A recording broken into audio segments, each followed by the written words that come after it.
40 summers. Hige sceal the heardra, heorte the cenre, sceal the mare, the maegan lythlath. Thought must be the harder, heart the keener, spirit shall be more, as our might lessens. Battle of Maldon. 1. Summer is the season by which to mark this passage of your years, not spring nor fall, nor icy winter gripped in frozen pall, spinning from each year's longest stretch of dark.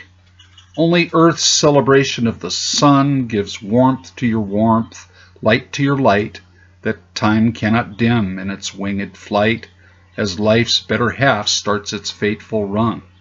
Yes, let 40 summers mark the solstice, where the light must bow to lengthening shade, reaching deep into each of our true hearts.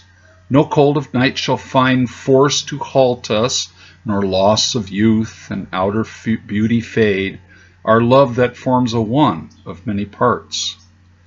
2. Our love that forms a one of many parts began as a fugitive paradise, a shelter from the fire and from the ice of 1,000+ mistakes and false starts. We learned all the joy of the universe centered in the look, the touch, and taste that defies the march of time's deadly haste. This blend of souls no power could reverse. Then came forces from smoke and confusion of the past, old evils up through the floor that cuffed my fate like a thing to a chain. Torn from the grasp of our loving fusion, I found myself behind the steel-framed door of a house both violent and insane. 3. In a house both violent and insane, across the ocean where the world is old, where the hopes of man grow feeble and cold, and hope itself is counted as a bane, just words written large on paper far flung, gave lease to my soul in distant embrace, and left no hope for tomorrow unsung. And when smoke and confusion of the past cleared the way to where you were back home, I flew as fast as sea and land allow.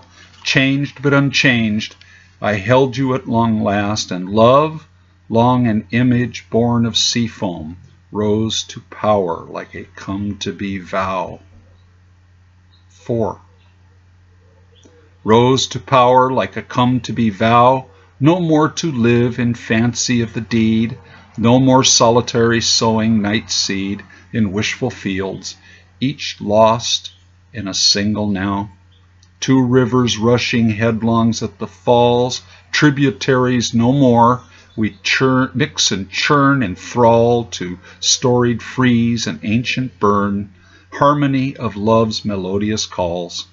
And though we speak in language of lovers ancient as the rebirth of each spring, and nourishing as the night-fallen dew, each victim of true love soon discovers, in terms only paradox can sing, that love, though old, to each is always new. 5. That love, though old, to each is always new, belikes the exploring of antique lands, long trod by heroes down time's shifting sands, whose oft-told wonders over eons grew. So hand in hand we sought to span the globe, trekking old trails that were yet new to us.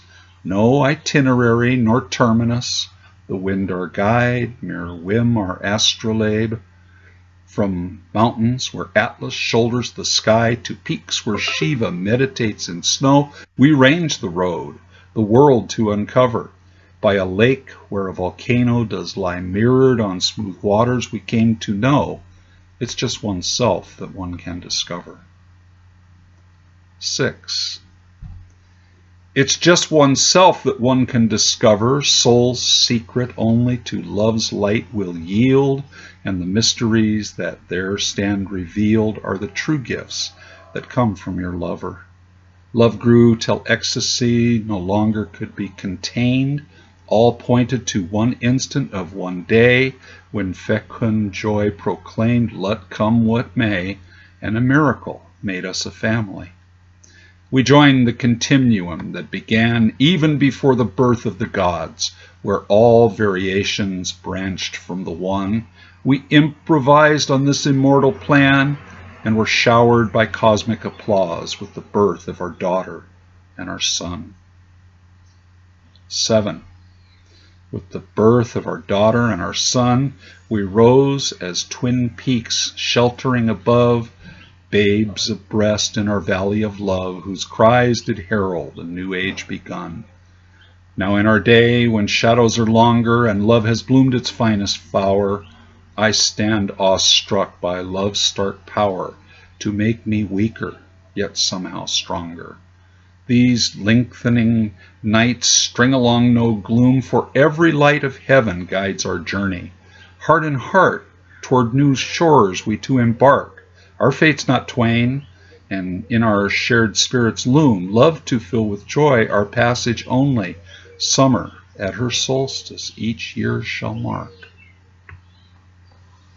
It was written way back in June 12th of 1992. It was inspired and dedicated to my dear ex-wife Linda on her 40th birthday.